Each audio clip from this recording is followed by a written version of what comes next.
అందరికీ నమస్కారం. నేను మీ దేవి. శాడిస్ట్ మొగుడు సీజన్ 2 29వ భాగం. రచయిత వనజ గారు.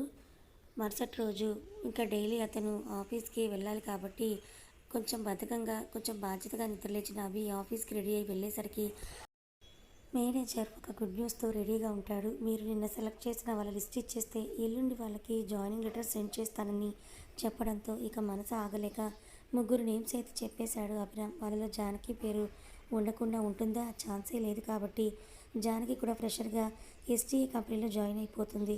డిజిటల్ సిగ్నేచర్ చేసిన offer letter plus joining letter PDF ఆ ముగ్గురు క్యాండిడేట్స్కి మెయిల్స్ రూపంలో వెళ్ళిపోతే వాళ్ళ సంతోషం ఆకాశాన్ని తాకింది. అందులో మరియు ముఖ్యంగా జానకి హ్యాపీనెస్ అయితే మామూలుగా లేదు.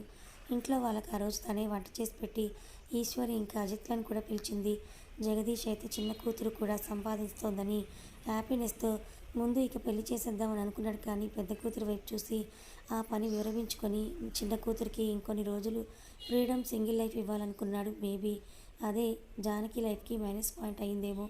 జాయినింగ్ డేట్కి ఇంకా ఒక రోజు ఉండడంతో అజిత్ని లాక్కొని గుడికి వెళ్దామని చూసిన జానకి అతను ఈరోజు నాకు ఇంపార్టెంట్ వర్క్ ఉంది అని నేను రాను పోవే అనడంతో తప్పక ఒక్కతే బయలుదేరింది. ఆ రోజు ఏ వారం? గురువారం కాబట్టి కౌసల్య కూడా అభిని ఒప్పించి అంతే పెద్ద కష్టం లేదు. ఎందుకంటే మన అభిరామ్ గారికి కూడా దేవుడు అంటే బాగా నమ్మకం ఉంది కాబట్టి కౌసల్య ఒక్కసారి చెప్తేనే గుడికి వెళ్ళడానికి సిద్ధమయ్యాడు. అదే తనకి ఇష్టమైన తన పేరైన శ్రీరాముల వారి గుడికి బయలుదేరాడు. మన జానకి అంత మంచి పేరు పెట్టుకొని ఆవిడ కూడా ఆ రోజు అదే గుడికి దర్శనానికి వచ్చారు. చక్కగా పింక్ కలర్ లంగా ఓణిలో పొడవు జడ సైడ్కి ఒక రోజా పువ్వు పెట్టిన జానకిని స్టెప్స్ దగ్గర చూసిన అభి ఫుల్ ఫిదా అయిపోయాడు.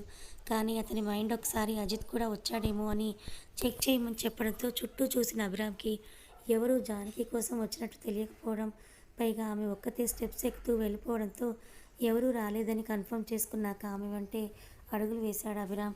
ఆల్రెడీ ఇదే పార్ట్ ఒకసారి సీజన్ 1లో వచ్చింది, కానీ మీకోసం ఇంకోసారి నేను బ్రీఫ్గా చెప్పాను. కొన్ని స్టెప్స్ ఆమె వెనకాలే ఎక్కిన అభి ఇప్పుడు నేను ముందుకు వెళ్తే తను నాతో పాటు 7 అడుగులు వేసినట్లే కదా అన్న చిలిపి ఆలోచన రావడంతో ఫాస్ట్గా జానకి కంటే ముందే 3-4 స్టెప్స్ ఎక్కేశాడు. ఆ విషయం జానకికి తెలియదు. పైకి వచ్చి నేల తడిగా ఉండడంతో జారి పడబోతూ ఉంటే పట్టుకున్నాడు. అక్కడ రెండోసారి కళ్ళు ప్లస్ వాళ్ళు వీళ్ళు మైనస్. ముచ్చటగా మూడోసారి ఇద్దరు ప్రదక్షిణలు ఒకరి వెనుక ఒకరిగా సాగిన తర్వాత గుళ్ళో పూజారి గారు గోత్రనామాలు అడుగుతున్నప్పుడు అభి తన పూర్తి పేరు, గోత్రం, ఇంటి పేరు అన్నీ చెప్పడంతో జానకి మనసులో మాత్రం రామ్ అన్న పేరే బలంగా ముద్రించుకుపోయింది. అది ఎందుకో ఆమెకే తెలియదు. ఆమె పూజ అయిపోవడంతోనే వెనక్కి అడుగులు వేస్తూ పెదవులు పదే రామ్ అని పలికాయి. దాంతో తనని ఎవరో పిలిచినట్టుగా ఉన్న అభి వెనక్కి తిరిగి చూసేసరికి జానకియే కనపడింది. ముచ్చటగా మూడోసారి కూడా కళ్ళు ప్లస్ అక్కడ ఆకులు కుంకుమార్చన చేసి ఇచ్చిన కుంకుమని అభి జానకి చేతిలో పెట్టి వెళ్ళిపోయాడు. పంతులు గారు, ఈయన మొన్న ఇంటర్వ్యూ చేసిన అతను, అంటే మా బాస్ పేరు రామ్నా కాదు అభిరామ్ అని అనుకొని తనకి తానే చిన్నగా తల మొత్తుకొని సైలెంట్ అయిపోయి కుంకుమ పెట్టుకొని కిందకు వెళ్ళేసరికి అభిరామ్ కారు వెళ్ళిపోతూ కనిపించింది. దాంతో ఆమె అప్సెట్ అవ్వలేదు, హ్యాపీ అవ్వలేదు. ఇట్స్ ఓకే అనుకొని తను కూడా ఇంటికి బయలుదేరింది జానకి.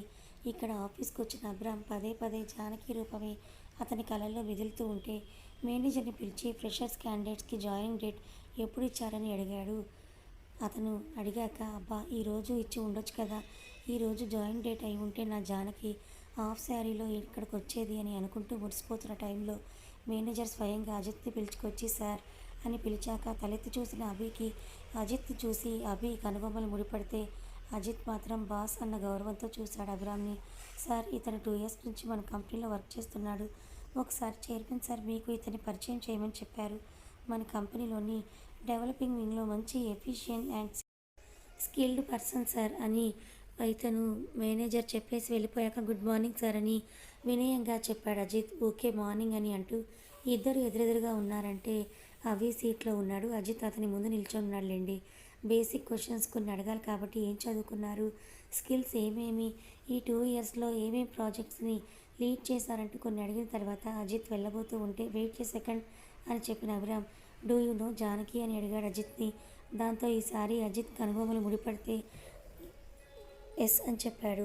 ఎంతైనా బాస్ కదా. Okay, is Janaki your sister అని సిస్టర్ బాండ్ని ప్రయోగించిన అభి ప్రశ్న అడిగితే, no sir, she's my neighbour and my childhood friend అని అజిత్ చెప్పాక, ఓ ఓకే అని చెప్పేసి నా ఫ్రెండ్స్ అని మనసులో అనుకున్నాడు అభిరామ్. మీరు ఈ మాత్రం దానికి మా అభిని మోసేయకండి. ఇక్కడ అభి ఎందుకు జానకినంతగా అనుమానించాడన్న దానికి రీజన్ ముందు ముందు ఉంటాయి. ఫస్ట్ ఇంప్రెషన్ అయితే అజిత్ మీద నెగిటివ్గానే పడింది. అది అలాగే కొన్ని రోజులు ఉంటుంది కూడా. ఆ రోజు కూడా కొంచెం ఇష్టంగా కొంచెం లేజీగా ఆఫీస్లో గడిపేసిన అభి ఇంటికి వెళ్ళిపోయాడు. డిన్నర్ చేశాడు. బెడ్ మీద అలా పడుకున్నాక అసలు నిద్ర రాదే. ఎంతసేపు జానకి గురించిన ఆలోచనలే, ఎలా అప్రోచ్ అవ్వాలి, ఏమని చెప్పాలి అని అనుకుంటూ పిల్లోని హత్తుకొని బెడ్ మొత్తం అటు ఇటు దొర్లుతూ జానకి బేబీ కోసం తెగ థింకింగ్ చేస్తూ కలలోనే తెల్లవారేంత వరకు ఉండిపోయాడు అభిబాబు.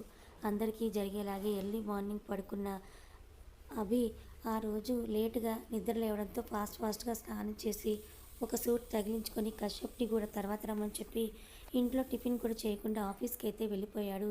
జానకిని చూద్దామని, ఆమెకి వెల్కమ్ చేద్దామని. ఇక్కడ జానకి మాత్రం గుడికి వెళ్ళే టైం లేకపోవడంతో ఇంట్లోనే మంచిగా పూజ చేసుకొని దేవుడికి దండం పెట్టుకొని ఈశ్వరి, ఉమా, జగదీష్ ముగ్గురి ఆశీర్వాదం కూడా తీసుకొని అజిత్ బైక్ ఎక్కింది. ఫస్ట్ డే ఆఫీస్కి వెళ్ళడానికి.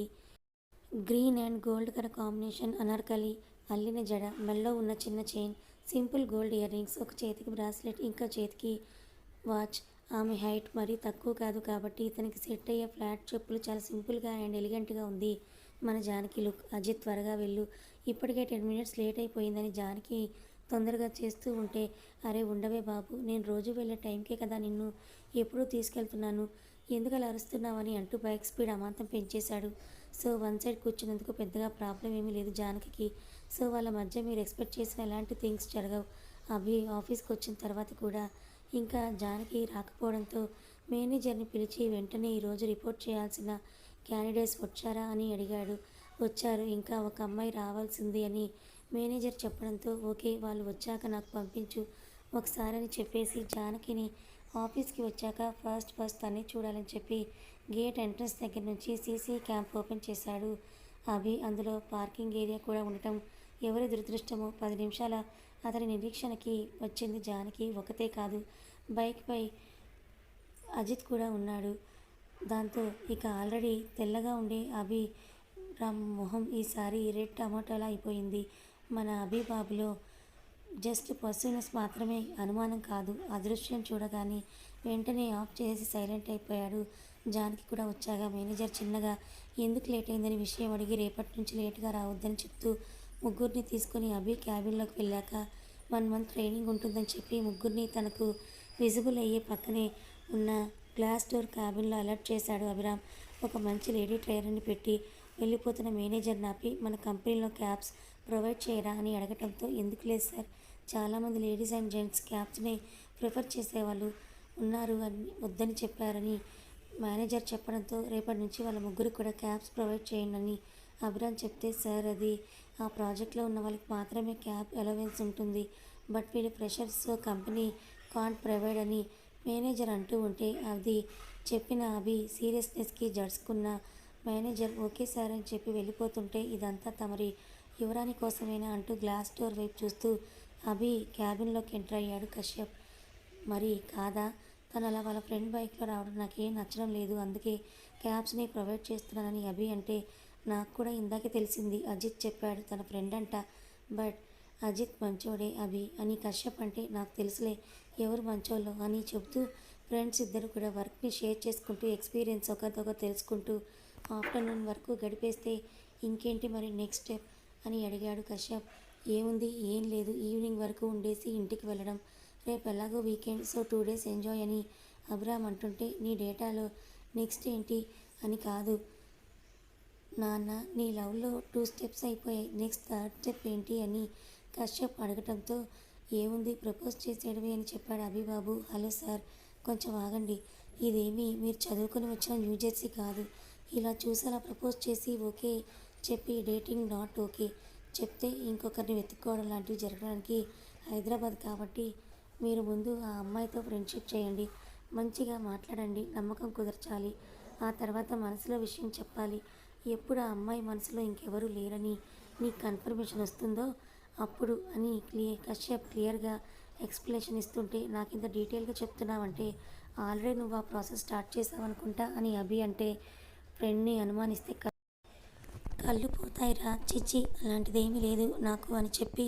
తప్పించుకోవడానికి చూస్తూ ఉంటే, అబ్బా నాకు ఫుల్ లంచ్ ఆకలి వేస్తోంది, నేను వెళ్తున్నాను, నువ్వు వచ్చేయి అని చెప్తూ స్పెషల్గా కంపెనీ అఫీషియల్స్ తిని డైనింగ్ రూమ్కి పరిగెత్తాడు కశ్యప్. నో డౌట్ వీళ్ళ లవ్లో ఆరితేరిపోయాడు అనుకుంటూ తను లంచ్ చేయడానికి స్టార్ట్ అయ్యాడు అభి. కానీ సైడ్కి చూసిన అతనికి గ్లాస్ డోర్ నుంచి జానకితో పాటు ఇంకో ఇద్దరు జాగ్రత్తగా ట్రైనర్ చెప్పేది వింటూ ఉండడంతో ఒకసారి వాళ్ళ దగ్గరికే వెళ్ళాడు. పై పెదవి కింద పంటితో నొక్కిపెట్టి డిజిటల్ బోర్డు మీద ట్రైనర్ ఎక్స్ప్లెయిన్ చేస్తున్న దాన్ని మెయిన్ పాయింట్స్ రాసుకుంటూ మిగతాది మైండ్లో ఎక్కించుకుంటూ బిజీగా ఉన్న జానకిని అంతే చూస్తూ సైట్ కొట్టే పనిలో ఫుల్ బిజీ అయిపోయాడు అభిరామ్. 5 నిమిషాలకి ట్రైనర్ లంచ్ బ్రేక్ అని చెప్పి అటువైపు తిరిగేసరికి అభి ఇంకోవైపు చూస్తూ ఉండడంతో హలో సార్ అని చెప్పింది ఆవిడ.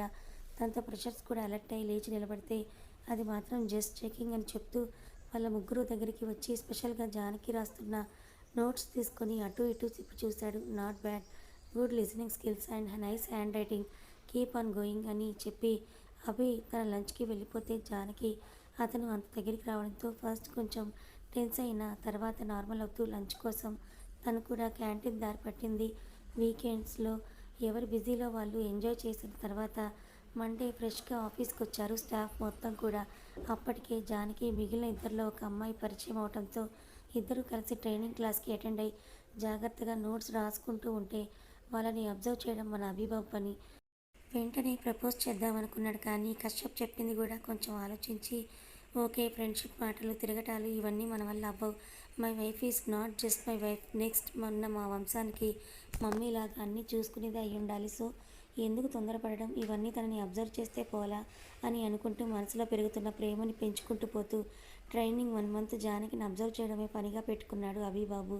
అలాంటి ట్రైనింగ్ జరుగుతున్న ఒక వారంలోని ఫ్రైడే ఎంతో సాఫ్ట్వేర్ ఎంప్లాయీస్ అయినా వాళ్ళకి బ్రేక్స్ ఉన్నా కూడా వీకెండ్స్ ఉన్నా అందరినీ మంచిగా గ్యాదరింగ్ చేసేది ఫ్రైడే కాబట్టి అలాంటి ఒక ఫ్రైడే సాయంత్రమే జరుగుతోంది ఎస్టీఏ కంపెనీలో. ఒక్కో ఫ్లోర్లో వాళ్ళు ఒక్కో చోట గ్యాదర్ అయ్యి ఏదో చిన్నగా గేమ్స్, సాంగ్స్, డ్యాన్స్ ఇలా చేసుకుంటూ ఉన్నారు. కానీ అభిరామ్ వెళ్తే వాళ్ళు కొంచెం అన్కంఫర్టబుల్ ఫీల్ అయ్యి అంతగా ఎంజాయ్ చేయలేరేమో అని చెప్పి తనకు వాళ్ళతో ఒకసారి కలవాలని ఉన్నా కూడా ఇప్పుడు తనున్న పొజిషన్లో తన పని చేయలేక సీసీ క్యామ్స్ ఆన్ చేసుకుని ఒక్కొక్కరు ఎలా ఎంజాయ్ చేస్తున్నారని చూస్తూ కథ కొనసాగుతుంది. మరి అభి అజిత్ జానకిలని ఫస్ట్ నుంచి అనుమానిస్తున్నాడా? అసలు అలా అనుమానించడానికి గల కారణం ఏంటి?